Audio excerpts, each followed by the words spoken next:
आम्ही याच्यामध्ये दखल घेणार आहोत आणि हे पक्षाला काही मान्य नाही आहे. ज्येष्ठ नेते शरद पवार यांच्याबद्दलचं वक्तव्य जे आहे ते गोपीचंद पडळकर यांनी केलं, त्यामुळे थोडीशी नाराजी जी आहे ते भाजपबद्दल आता व्यक्त केली जाते. पक्षाची नेमकी भूमिका काय? शरद पवार साहेब हे मान्यवर नेते आहेत.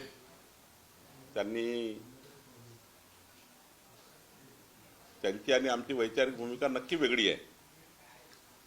पण शरद पवार साहेबांसारख्या व्यक्तीवर व्यक्तिगत टीका टिप्पणी करणे आणि अत्यंत खालच्या पद्धतीची टीका करणे हे काही पक्षाला मान्य नाही.